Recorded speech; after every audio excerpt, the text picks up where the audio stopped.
Angkatan bersenjata Rusia dan Ukraina memperbarui informasi terbaru dari garis depan dalam 24 jam terakhir. Juru bicara Kemenhan Rusia Letnan Jenderal Igor Konashenkov tanggal 7 April menyebut terjadi kontak senjata di sejumlah wilayah Donetsk Selatan dan Zaporozhye. Penerbangan operasional taktis dan Angkatan Darat dan Artileri kelompok pasukan Vostok menetralkan unit AFU di dekat Ugledar, Republik Rakyat Donetsk dan Marvopol dan Zagornoye, wilayah Zaporozhye. Selain itu, militer Rusia menggagalkan upaya kelompok penyerang musuh untuk melakukan serangan balik ke arah Vodianoye dan Nikolskoye, Republik Rakyat Donetsk. Sebanyak 35 tentara Ukraina, 2 kendaraan tempur lapis baja, 2 truk pickup, dan howitzer D-20 dan D-30 dinetralkan ke arah ini.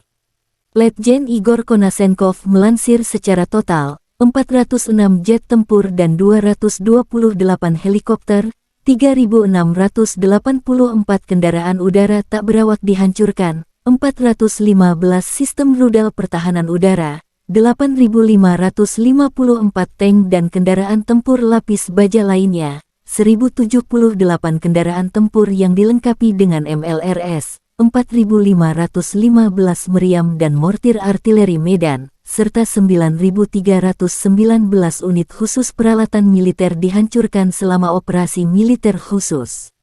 Dari kubu terpisah, Angkatan bersenjata Ukraina dalam sebuah pernyataan mengatakan Rusia kehilangan 480 prajurit dalam satu hari. Termasuk 2 tank, 3 kendaraan tempur lapis baja serta 8 unit artileri dan 4 drone. Secara total, Kremlin kehilangan 177.110 prajurit selama konflik. Termasuk 3.633 tank, 7.016 kendaraan tempur lapis baja serta 306 jet tempur, 292 helikopter, dan 2.291 drone. Konflik Rusia dan Ukraina berlangsung selama 407 hari. Masih belum ada kesepakatan damai antara kedua belah pihak. Ukraina juga menunjukkan rekaman penembak mereka.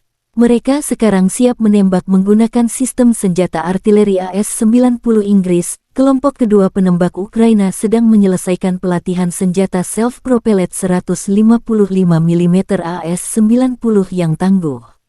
Presiden Ukraina Volodymyr Zelensky bertemu dengan kabinetnya setelah mengunjungi Polandia.